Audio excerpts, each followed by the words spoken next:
of activism. The Cardi-Grils, we're Cardi-Grils. I'm gonna say what we want. The Cardi-Grils, singing from the front. The Cardi-Grils, our mouths are our guns, and we here and fighting, cause it has to be done. We're gonna say what we want. The Cardi-Grils, singing from the front. The Cardi-Grils, our mouths are our guns, and we here and fighting, cause it has to be done.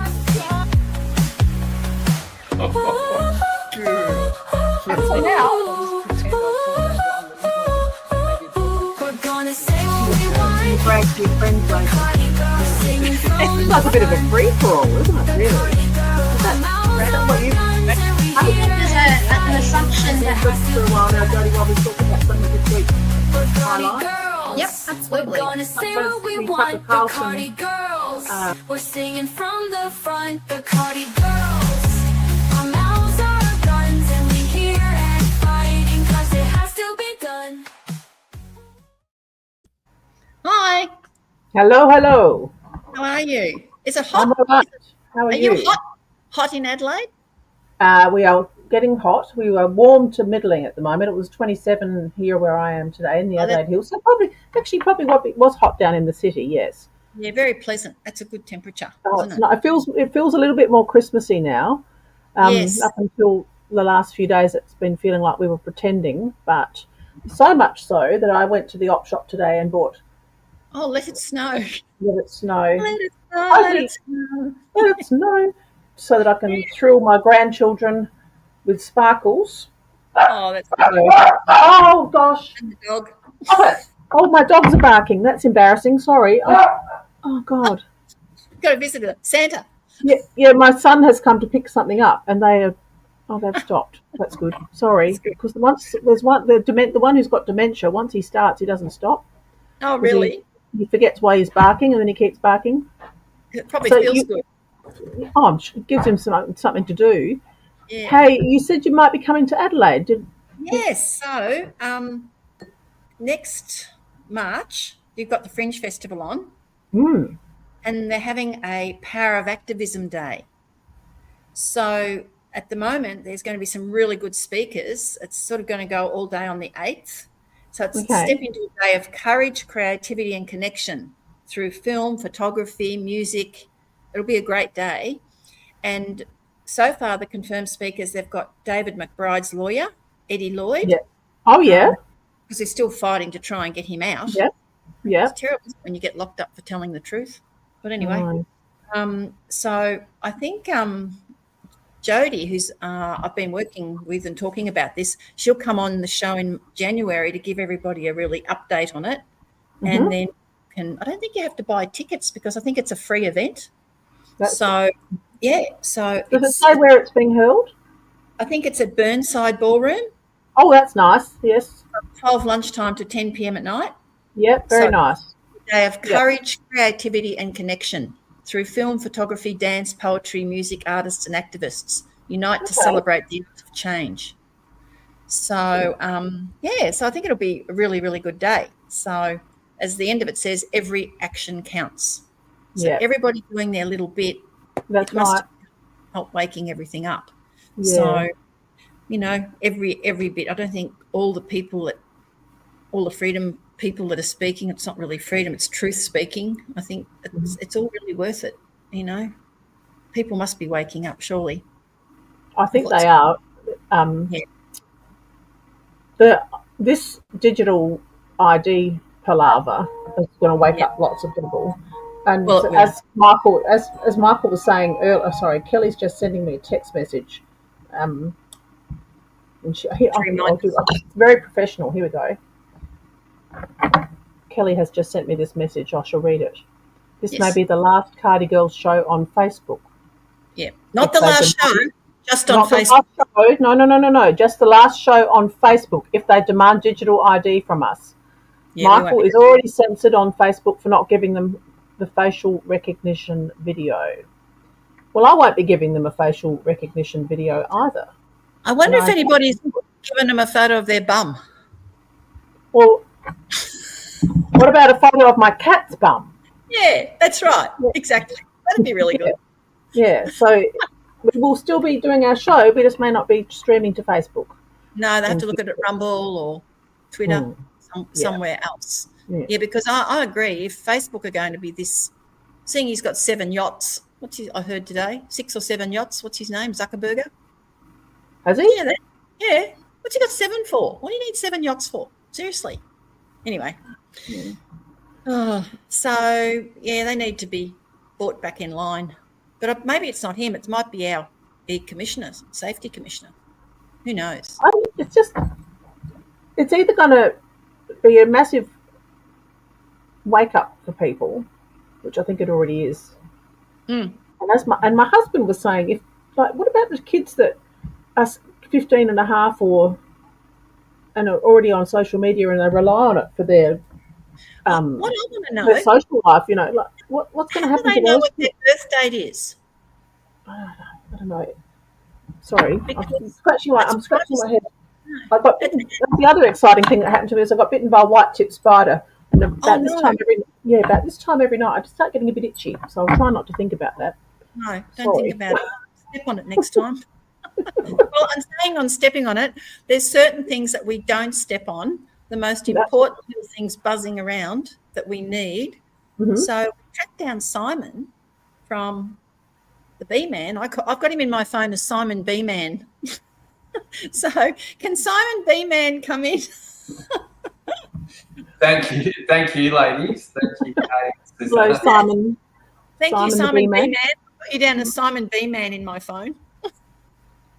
Yeah, a few people call me that. For a decade I've been running this Save the Bees program.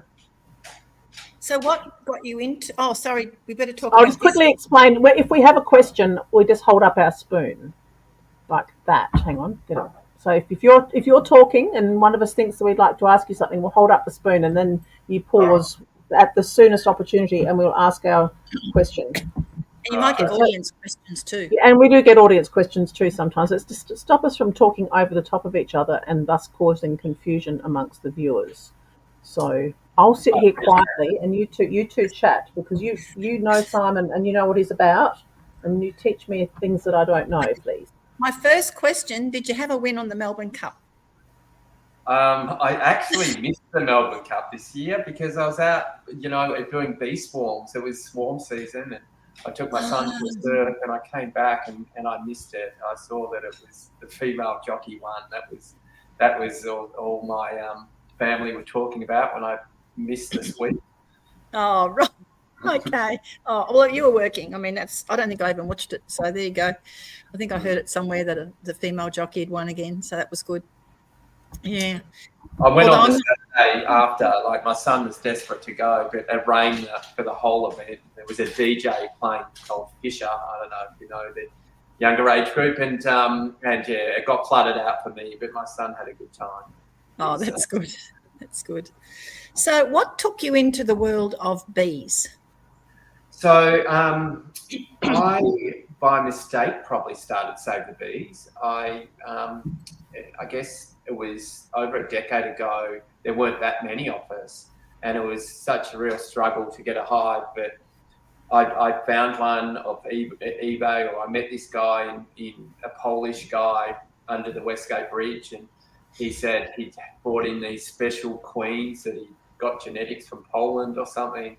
And I started off my first hive, and then I had a few spare boxes. Contacted the local council and said I'll collect swarms and try to rescue bees that were invading other people's houses or compost bins, or we get them in all sorts of areas. And I started.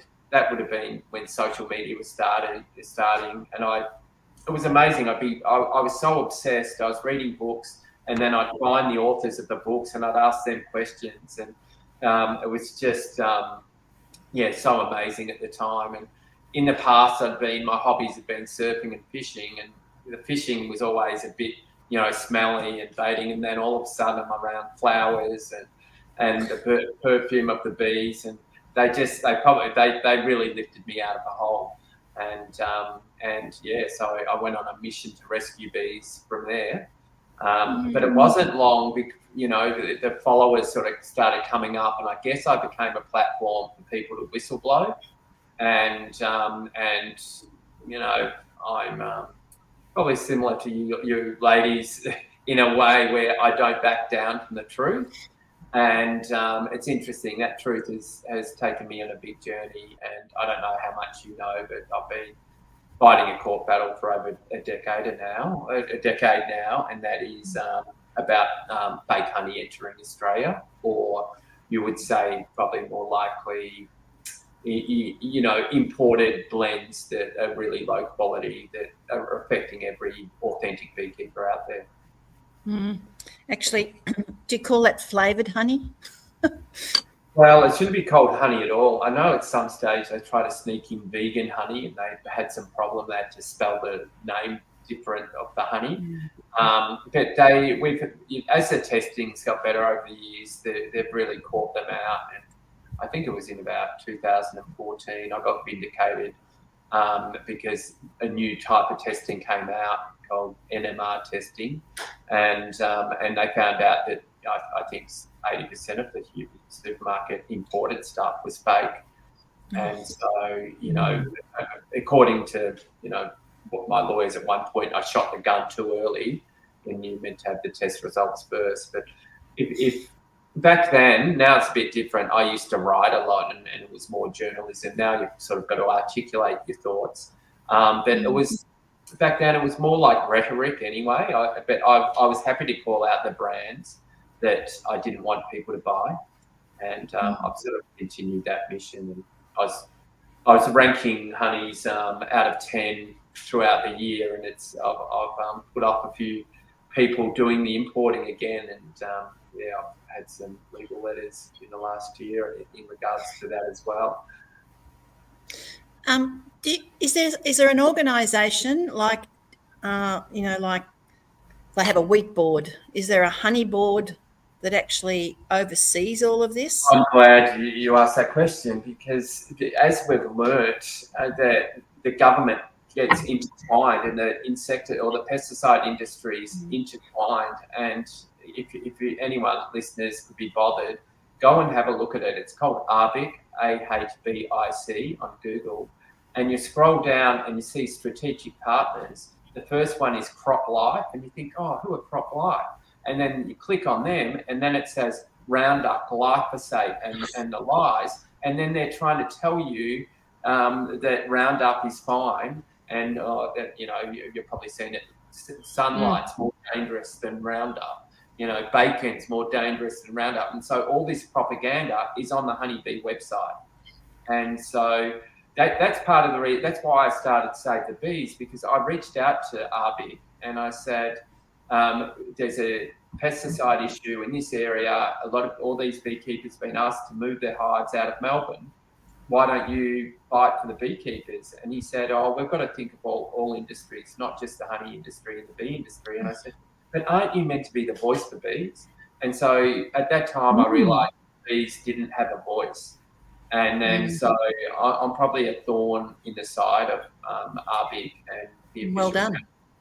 And but part of that is I made a honey map, and a honey map has, I think there's over 1,000 beekeepers, and you put in your postcode, you find your closest beekeepers, and you buy honey direct. And at this stage, it's all free for the beekeepers too. So the big honey packers, don't like me much for that reason. Yeah, and I guess because you are regulated to sell honey as well. It's regulated. Well, they try to regulate this stuff, and you've probably heard that there's a mite that's entered into Australia. There's a lot of conspiracy theories around how that might have happened too, but it means that a lot of beekeepers are using harsher chemicals on their bees. They need to use, they call it a miticide, that won't kill the bees but will kill the mite. And look, it's terrible. Like, what's interesting, in Cuba and Africa, they can't afford those miticides, so they had to get resistance in their bees. And now both areas have got organic honey industries, whereas Australia at this stage are nearly forcing people to use the harsh chemicals in New South Wales and Queensland. And then we won't get the resistance, and then we'll be chemical race forever. So what would your solution? Some people say, the stuff I've read, you let the mite run, and it might kill the bees, but then it'll die out, and that's the end of it. Is that what happens, or? Yeah, it's like, so I don't know if it's 1 in 1,000 or 1 in 100, or like you need a resistant one to start surviving, and then you breed off that stock. So in Newcastle, around that area is where the varroa came in, and then I've got friends who lost everything. Like every beekeeper I know lost their hives. Either they got killed by the government in the first place, but now when varroa went through, I had a lot of natural beekeepers that I was close to, and they all lost their hives. But in the last 4 weeks, swarms have moved into their empty boxes, and the swarms don't have mites on them. So these people might have resistance. So there is hope, and yeah, I went to the Natural Beekeeping Conference this year, and they were explaining people in America. This nice lady, she went out collecting swarms, and all her boxes were 5-6 boxes high, and everyone else using the chemicals, bees were dying. And now they're going to the commercial industry, going back to her to try to get stock. So nature, Takes over. Resilient. Yeah. Actually, we have bees. My husband we keep bees, and they're so busy at the moment because we've got a really lot of bottle brush, the red bottle brush, and I was looking at them today, and they are so busy. They've been really, really busy. But where we live, we don't use any chemical on our farm, and even the farm across the road, they wouldn't use any chemical either. So we're really lucky. The only thing that worries me, we do have pine plantations, and they spray their pines for rust and something else. I got a letter today, but there's a scale that can go on the pine trees. That's it. Yeah. But that is interesting because the bees will actually forage on that and eat it. Honeydew, which is more valuable than honey, and the story goes that because the scale comes out over winter, and they want their bees to feed something. So a lot of these Greek immigrants would go out and drop the scale off all around Melbourne, and so they find it hard to keep on top of it. But anyway, you might get some. Yeah. Actually, I came from a citrus farm, and Dad actually used to buy these little wasps to eat the scale. Oh, yeah. They were all through the orchard. We had 100 acres. We had a lot of them. He used to buy them in little vials and then release them, and that's what they did. Well, that's a remedy, isn't it? Like, it's a lot better than pesticides. Like, it works it out. But yeah, I'm very lucky where I am. I don't have to be bees or anything. So what are the main threats to our bees in Australia? So you were talking about this mite. Was that introduced as a? So the mite is introduced. Like it's a funny story, but when we're talking honeybees, they're from Europe in the first place. Yeah. And they came over with us to pollinate the food we're used to eating. So most of our food is pollinated by honeybees, and a lot of people don't realise that 80% of the pollination, even in the broadacre farms, is feral bees or wild bees that have moved over. And at the moment, they're collapsing or collapsed in Queensland and New South Wales.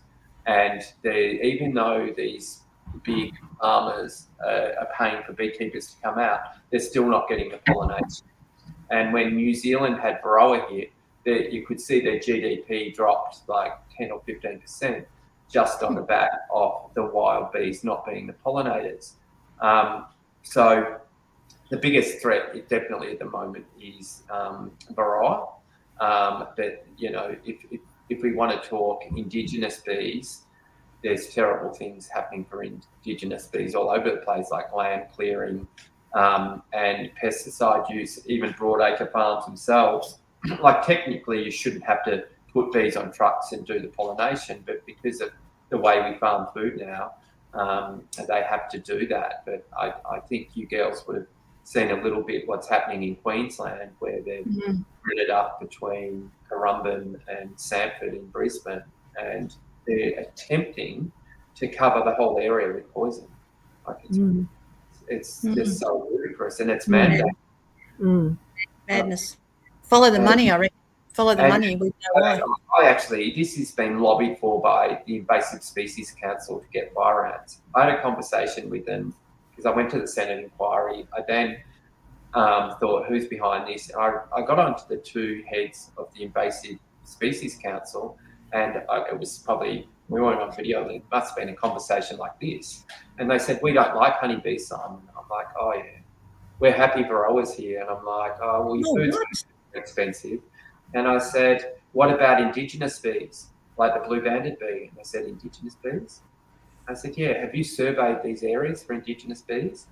And I go, tell us more about these Indigenous bees. I said, they live underground. They live in areas like where ants live underground. They didn't know that. So there's been no survey of the areas they're doing the poisoning. And so no environmental impact study. And then, so Queensland are getting a double whammy. They've got the poison being dropped. And a lot of beekeepers say that their bees have died, but the poison is actually, it's an estrogen-based thing where it overloads the bees with estrogen and that makes them infertile. So in the past, with some insecticides, you come home like fipronil and all your bees are dead. And you feel it crunch walking to your apiary. But now they're with these other ones, you're just a slow die-off. So the beekeeper might think, oh, they're starving, but they won't realise it's just this slow poison acting that kills the queen and wipe out. Now, do you have any truth in the story? People say the bees can be friendly or they can be unfriendly depending on the queen. Oh, absolutely. Like there's I go beekeeping with a friend a bit. She never wears a suit, and we do a lot of social media together. And I'm like, in the back of my head, when I'm annoyed with her, I'm just going to take it in this hive that just goes. Or I went there the other day, and we had to leave the property. It was so aggressive. But that's one out of about 70 colonies that I've got. And so a lot of beekeepers will go back and they'll kill the queen and add a new queen when that happens. And but I'm like, because we haven't got varroa yet, but I'm thinking that might be one in the 1,000 that might survive it because it's so aggressive. So yeah, we need different types of bees, and so I'm a natural beekeeper, and I like those sort of varieties of genetics. Right. So do you breed the queens? I don't. It'll be interesting in the future when resistance comes out, whether I might try to start doing that a little bit. But what happens to me is a lot of people where I live with holiday houses and beehives. And so I'll have 40 beehives every year spare and empty to go and collect hives or swarms around town. And this year, in 2 weeks, I've run out of all my boxes. Because there's so many swarms. And one line that beekeepers have out there is that you're better off buying off a breeder, or you're better off buying a package or something off a commercial beekeeper. The best thing you can do is get a swarm if you're starting beekeeping, because they're ready to build. And so I don't do queen breeding as much. Yeah, right. Okay. Well, that's interesting because there is necessity. I mean, and they make great honey. It's very good. Can I ask a question? Sorry. You asked Simon whether he breeds the queens. Are they only one queen? How do you breed a queen? How do you know? Is it like choosing your gender when you're wanting a baby? Like you want just how does it work? There's a couple of ways you do it, but I guess what will happen with a colony is that if you remove the queen, they'll have to generate another one. So they usually generate, if you do, they can turn, this is maybe the most remarkable thing. There's so many remarkable things in the beehive. But the larvae of a worker bee and the larvae of a queen bee is exactly the same. They're both female, but the queen bee's fed a substance called royal jelly her whole life. And that will mean that she can have kids and mate, where the worker bees, they never have sex. Like every other creature has sex except the female worker bees. But because of that, and I stole this from Rudolf Steiner, who made me aware of this, but because of that, they've turned their whole world into love, and they start having sex with plants. And that's how pollination happens, because they're going from the male flower sex organ to the female sex organ. They used to think that the royal jelly made her fertile, but it's actually they collect the pollen, and something within the way they collect the pollen makes the female bees a contraceptive. So amazing. Are there girl bees and boy bees?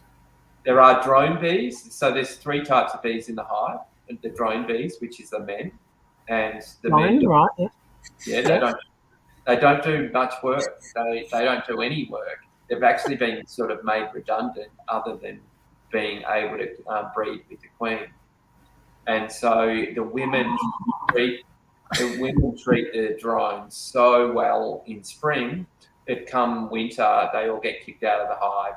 And and the other thing is, once they mate, they actually commit sexual suicide. So their penis blows up and they die. And the queen bee will mate up to 100 drones in her one mating flight.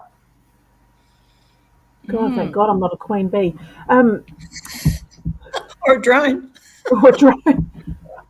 So which if you were a bee, what would you choose to be? Not the queen, not a drone, just a worker bee. But then that sounds harsh too.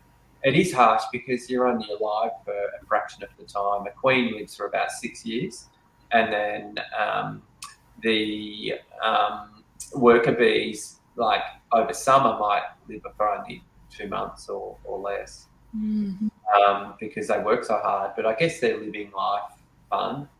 There's so many quotes about bees, but a busy bee has no time for sorrow, and so I think they're a very happy frequency. So the worker bees go out and collect all the pollen and do all the activities on flowers.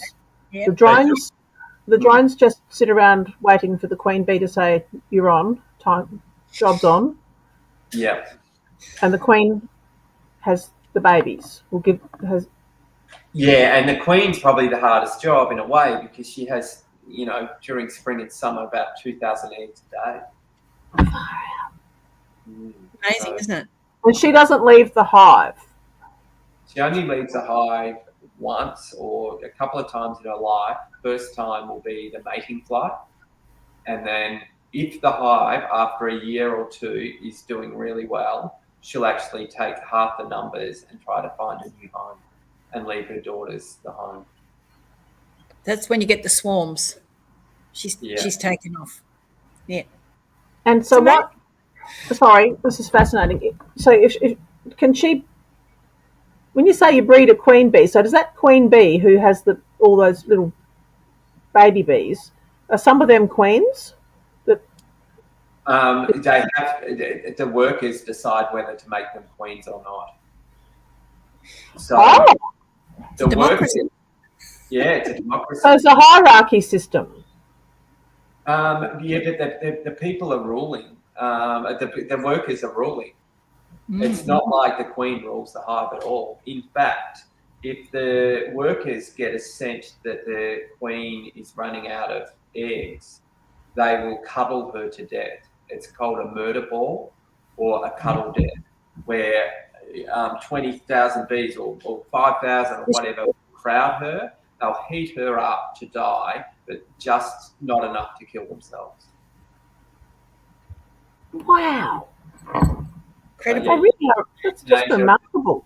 Contraception, both already invented by the bees. Yes. That's remarkable.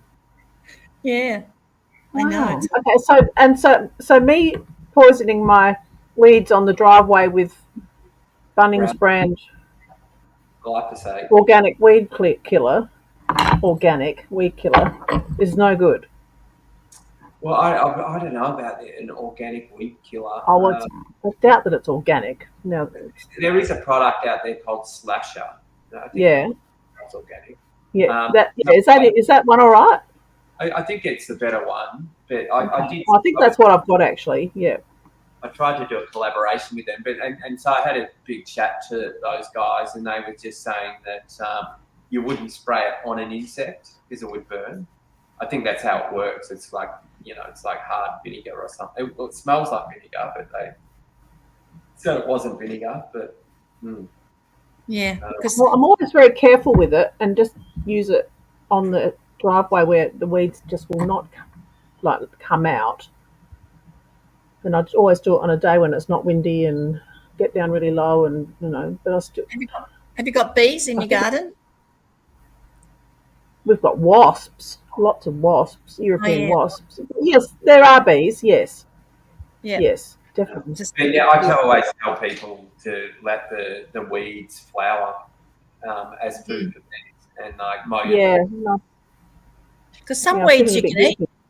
Some weeds you can actually eat. Most of them you can. There's a book, is it? There's a book that outlines all the herbal benefits of different weeds, like not just your common ones too, some of the really exotic ones. So someone's just said, tell them about piping. What's piping? You can actually make this noise. I've only heard it, maybe less than half a dozen times, and it would be like I don't know if you call it a screeching noise, but they call it piping. And generally, that will be when all the queens hatch. They actually have like 6 might hatch at the one time. The one that hatches first goes around and kills all the other queens because there can only be one queen remaining in the hive, and they will make a noise to locate the others. So yeah, it's quite a rare thing. It's amazing, isn't it?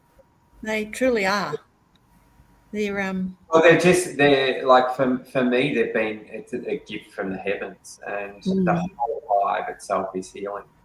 The vibration, like the meditation noise, the buzzing of the noise has been used in meditation for a long time. And it's funny, people will ring me up and distress saying we've got bees at our property. And sometimes I go there and they're just bees on flowers. So there's not an issue. They're just worried. These things are keeping you alive. And then I say, like, why don't you stand underneath a tree and just listen to that hum and you won't. That's right. Actually, there is a buzzing bee breath you do in yoga, and it's a zizzing noise that sometimes you do in yoga, and they call it. Yeah, that's it. Yeah, and they call it the buzzing bee noise. Yeah, quite. Yeah, very, very good. So you sell your honey? Someone's asking, do you work with honey too? I do a bit of a monologue on honey then, and so I've been obviously fighting for purity of honey for 10 years, and a lot of the supermarket honeys have been shown to be adulterated. I had 2 honey people contact me last year saying we have to do something about antibiotics in honey. So if you're buying honey of any of the main brands, you want to send them an email, say, promise me, guarantee it hasn't got antibiotics in it. The reason you don't want antibiotics in your honey is hidden antibiotics means that you're going to get your resistance up to antibiotics throughout your life. This can happen with chicken and meat as well if the animal is given antibiotics. So therefore, if you get cancer or something happens later in your life, the antibiotics don't work. So that's why you really don't want it. So because I've made the honey map, so that's one way you can get your honey. And if you go to a smaller beekeeper, I'd be surprised if they did use antibiotics, but you can ask them. I was selling sort of small jars like this, but when I send them out, the postage is still like $10 or something. So I'm selling big buckets of honey, like 14 kilo buckets, and then it's cheaper doing it that way than what it'd be at the supermarket, and you're not using all the plastic that you would be at the supermarket. And I'm sourcing probably the best honey in the world as well. They're really expensive overseas. And then people don't realise, if a couple of you get together and buy a 14 kilo bucket of honey and you split it, it's a good way to do it. People are sending me pictures on Instagram of they're buying the buckets, putting a cool label on it, and selling it down the street and making money. And I'm like, yeah, great idea. Great way for the kids to get pocket money. It's a better way to do it. And the other thing, the problem with the supermarkets is they take so much of the money from the farmer. The profits. There's no margins in it for the beekeepers. We can't compete with this imported stuff, that's fake stuff that they get for $2 a kilo. I have a question. I don't know who told me, but I have always thought for the last few years that honey so if you're a person who suffers from allergies, for example, seasonal hay fever, that if you eat honey that is sourced or produced by bees in your area, that can be really good to help you with your allergies. Does that make sense? That's anecdotal evidence. And so I have vets contacting me saying honey, they're using it with animals in the area, and they're asking if they can get honey from the same area. So it definitely is plausible, but I've never seen the actual data, and I imagine it might be a little bit difficult to prove that one. I wondered about that too, but it's also nice to buy local. So it is, and there's another product, bee pollen. So I guess you can do that directly by consuming pollen from your own area. There's not that many beekeepers that collect pollen though. And is that the same as propolis? No, propolis is like a resin, usually made from sap from trees. But bees are little chemists, so it's a good one to bring up. So propolis is a topical thing, and the word means protect the city. And every area of the whole beehive is covered in propolis. And sometimes you'll see beekeepers trying to scrape it off, but I think a good technique to keep them healthy is to keep the propolis on there. So well, it must be there for a reason. But I've noticed at the local organic shop they sell propolis in a jar, and like you can buy it by the scoop. Oh yeah, is it by the scoop? That seems weird because it's usually hard. But I do know I've got friends who dissolve it in alcohol and then make little balms with it, and so that's one way. Maybe I've got the wrong end of the stick. Propolis tinctures and propolis toothpaste, and it's good. And I think there was propolis lozenges. Yes, correct. Yeah. So they are bacterial. Someone has a question. I've long since held a belief that when using our honey, no metal should be used. Apparently, it kills the enzymes. I think what it does is it reacts with metal. But if it's there's probably stainless steel that's okay, but the general aluminium. Metal, aluminium not good for anything. No. But you can taste it sometimes, and I don't know if you've got a metal filling or something. Sometimes you can feel that with it. There we go. Propolis is great in hay fever season. Okay. Yeah. Is it to the detriment of the bee that they are collecting the propolis, or I wonder? You put propolis mats in, and they're just some people use plastic mats, but you can use metal mats. And then if you're a beekeeper, you may know what a queen excluder is, and that's to keep the queen separated from the honey box. I don't really use them, but quite often they're coated with propolis. So I think in the next, it's something I should look at getting into. I've got a friend that makes a lot of propolis sprays, Emily, and And so, yeah, I should be stocking her because unfortunately a lot of products come from China in Australia even though they're labelled Australian. So if you are buying propolis, you might ask that question, where is it from? Yeah, that's a good point, actually. Oh, So what can we do? What can we do?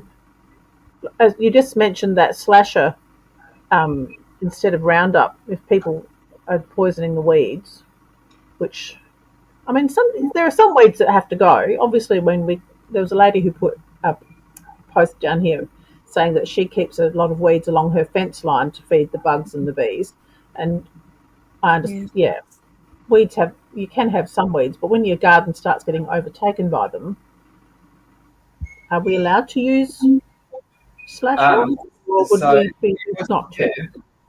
Without being a scientist, like slasher seems good. They use it on organic food, so that might give it some type of reason that's a preferable product. But yeah, look, I have a gardening, or I used to have a gardening business, and I ended up just using the whippersnipper a lot more than I would. Yeah. Or a knife. Get a knife in under the roots of the weed. Yeah, that's my favourite thing at the moment, is going around the lawn and getting those big ones that look like it's almost like an obsession. And I went to a children's party with my grandchildren on the weekend, and this lawn had those weeds in it, and I nearly went home to get the tool because it was driving me insane.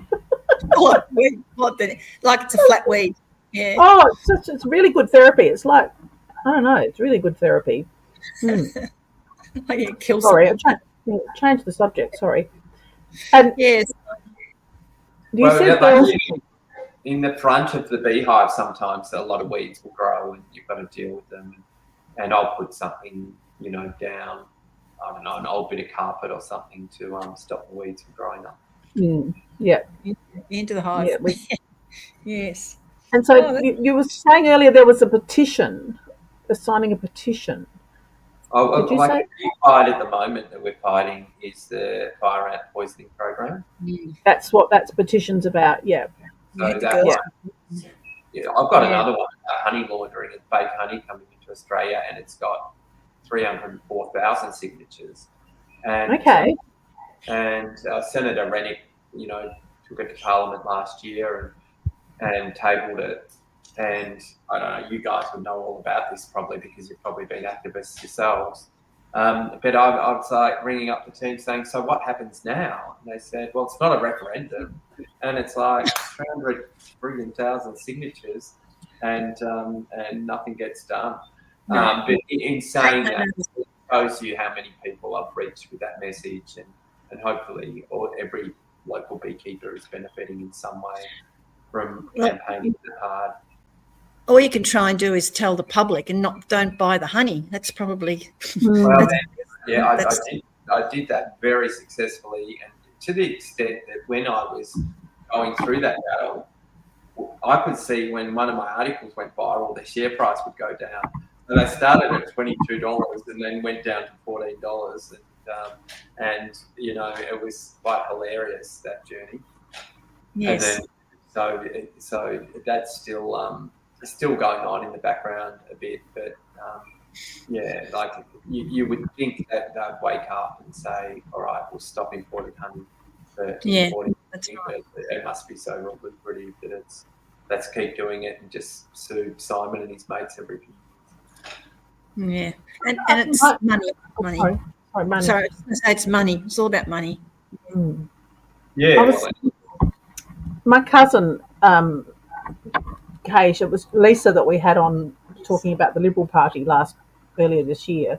She grows olives, and she was the CEO of the Australian Olive Association for many, many years, and they did a campaign to bring awareness to the public about buying cheap shit olive oil from Spain, and it was really, really successful, and it really got the Australian olive industry like booming, and now people seek Australian olive oil over the cheap shitty Spanish. Yeah. But you asked Simon the question before: is there like a group that get like an Australian Honey Association? Yeah, there is. It's called ARBIC. They're the ones that are in there. They're the ones you were saying that you had some problems with. Yeah, and if you got the time, you could look into the you might write imported honey scandal, ABC, and it was shown that ARBIC were getting a lot of their funding from the honey importers, and that was the implication was they were colluding because Sounds familiar. Yeah, can't imagine that. I can't imagine that ever happening in the pharmaceutical industry. It's great that the olive industry were able to pull it off, and I do think that this was another remarkable thing. There's a lot of beekeepers that pay for that official ARBIC position and give them money. And last year they did all this comprehensive testing, and they found out a lot of the supermarket honey was fake again. But that now they're not releasing the tests. And apparently it's because they think the whole of Australia's reputation could be tarnished by them releasing the tests. But it would tarnish the supermarket honeys, but it wouldn't tarnish the backyard beekeepers or the small producers. They'd get into mad. So it's not very fair. No. They may have shares. Well, there's definite collusion. Like I had this weird scenario because I had to try to subpoena documents and things, and the ACCC were working out who they were going to find and who they weren't going to find. And this guy rang me from Western Australia, and he said, "You're going to be really disappointed, but we're going to let them off." And I just thought I'd ring you and let you know. And I said, "How does this work?" Because I've been writing to the labs, and the labs say they're 100% certain that the tests show that the Australian honey wasn't honey, and they know what it is. Like beetroot syrup was the component I think that they were putting in there and trying to get past. And then it was quite clandestine because the guy started saying, "You're recording me. I know you're recording me," and ended up just getting paranoid and hanging up. But he was, in the end, he was right because the ACCC came up with this obscure decision that said we can't tell whether the honey is real honey or not real honey, so we're just going to wash our hands off the whole thing. And so no one got fined in the end, and the biggest honey, I guess, brand at the time that was importing stopped importing for 6 months and then started again 6 months later, and now it's probably as bad as ever. But so if it's not honey, what is it? Is it? Well, sugar. Like one thing, and you've probably seen, is that when a lot of beekeepers will feed sugar, so straight sugar, you turn it into a liquid, 50% water, 50% sugar, and it'll actually sometimes that can keep bees alive for a while too.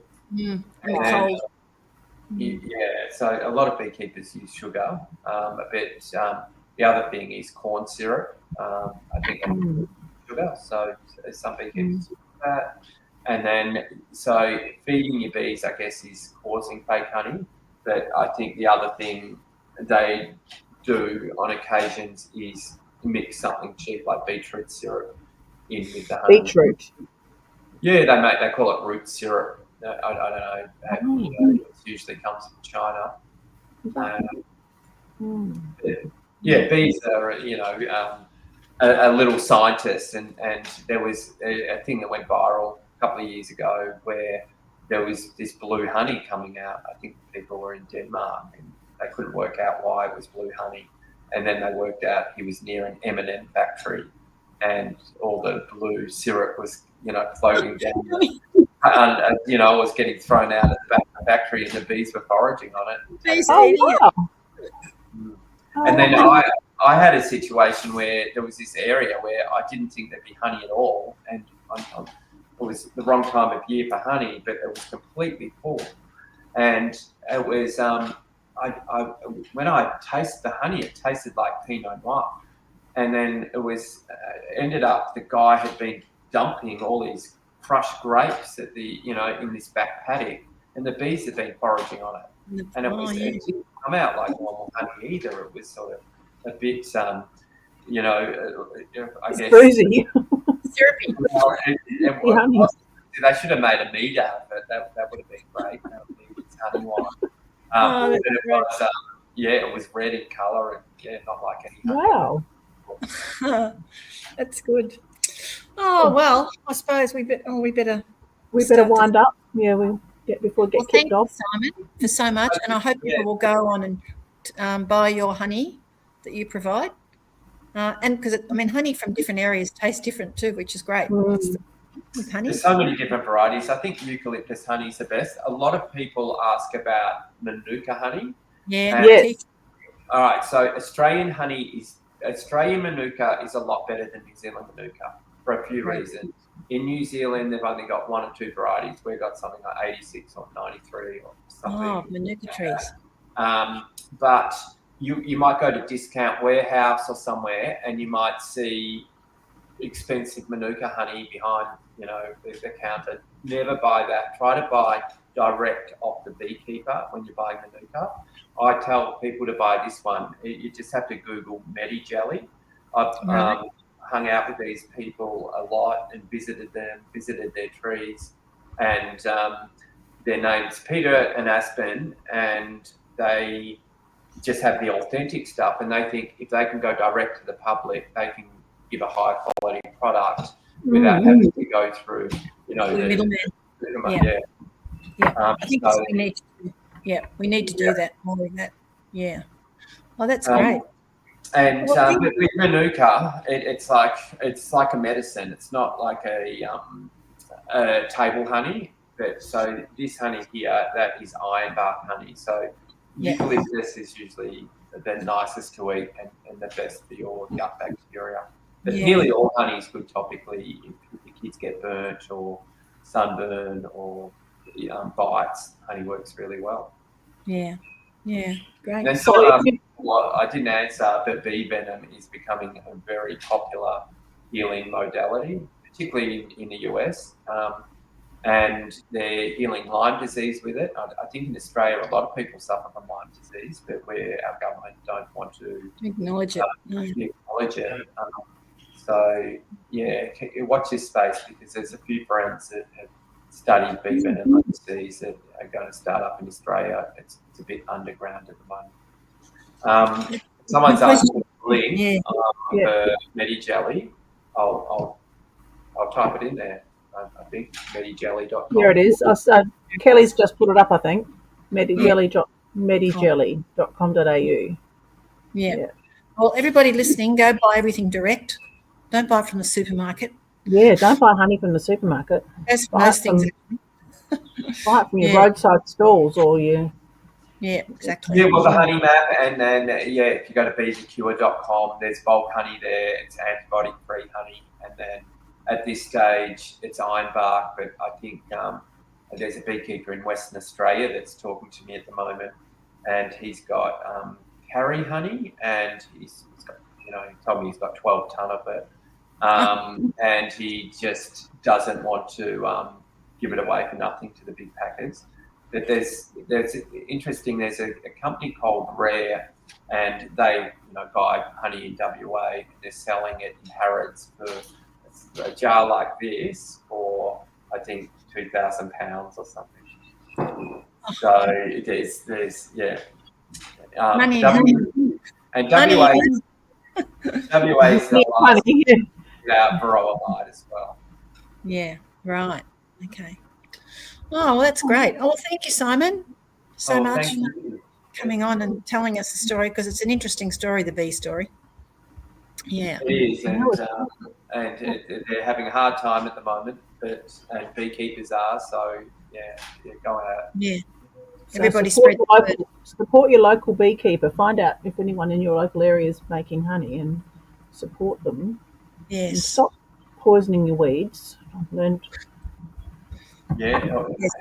Let your lawns go to flower. grow your own Yeah. food.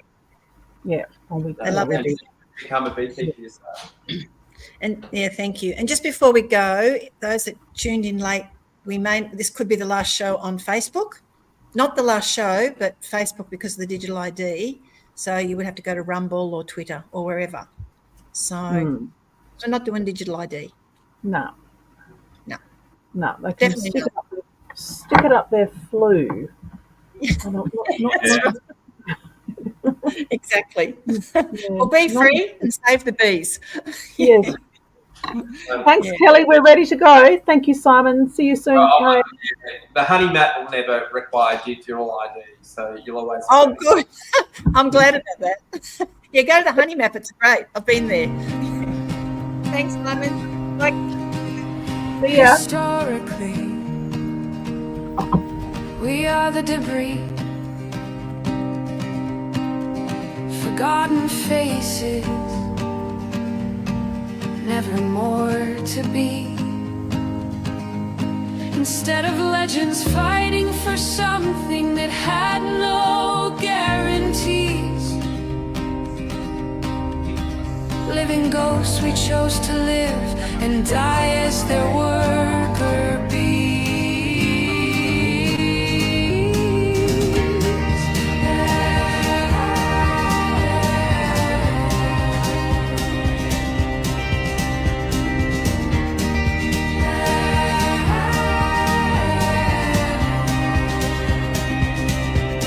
Why didn't we break out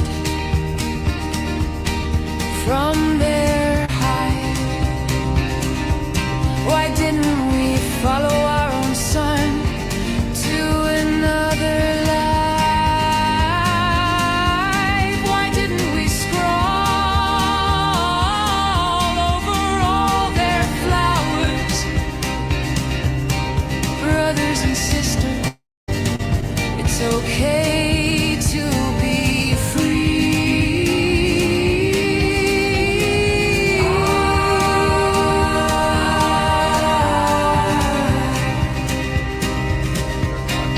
Brothers and sisters, it's time to be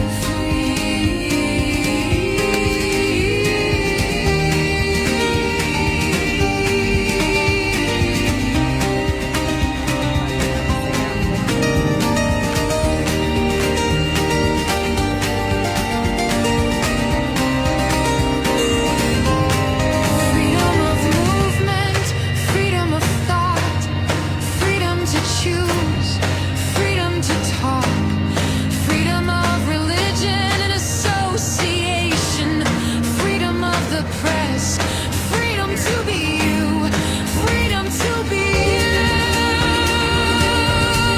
freedom to be me.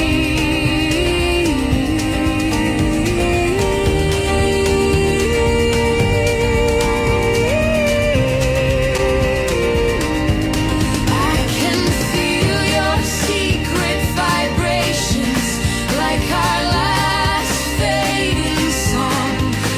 It's time, oh, it's time to be free.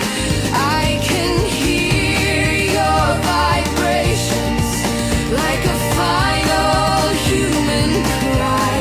Oh, it's time to be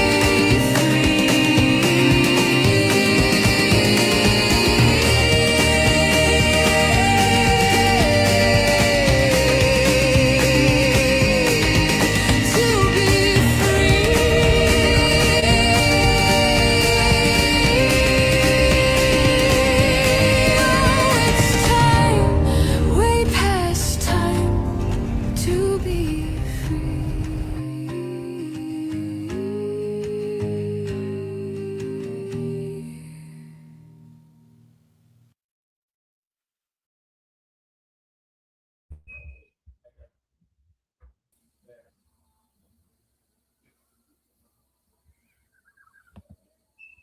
Hey, Treasure, can you hear us? I can. Hi, I'm just sending you a text. Oh, lovely. I said, have fun with Santa. Yeah, we need to get out of it because he's been pumping the tunes out and it's echoing all around here. And he must be very well known in the area because he's got this massive property and a bad attitude. So we're pretty keen to get on the road. Gonna keep going. Yeah. Yeah. Thank you for getting Simon on, Kay. Yeah, he's good. Brilliant. I might get him on myself again. Yeah, I'll do a long one. Yeah, I'll do that. He's Simon. a really, Hey, Simon. Yeah. We're talking about you. I wouldn't mind if getting you on with me and doing a really long, slow chat. If you'd be interested to do that, I really admire your work, brother. Oh, thanks, mate. Yeah, look, great. Yeah, you know, you'll be contact me when you've got some time, and you say, "And no, we'll make it happen." You know. All right. Yeah, look forward to it. We've got to get the honey on the shop. On the shop, we've got to get this shop. Yeah. Well, that's that beef free stuff. You know, that's we're building the movement. It's got it bans. Blue bee people are buying like crazy.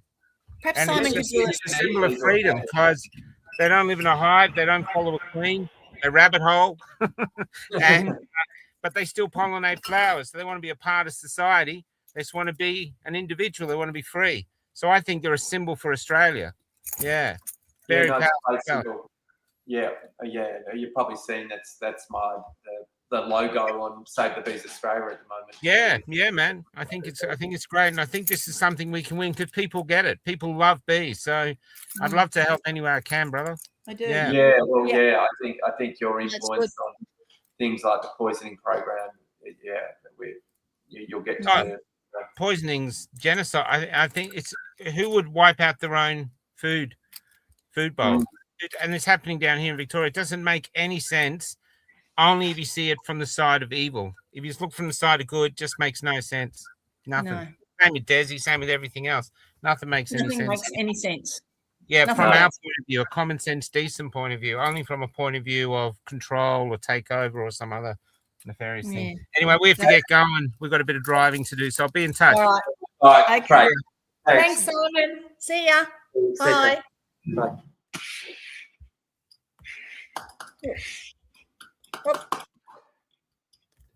Okay. Oh, good. You'll have to listen to that. It was really Simon was really. My mouse has been. Me too. Mine's not working. I'll see ya.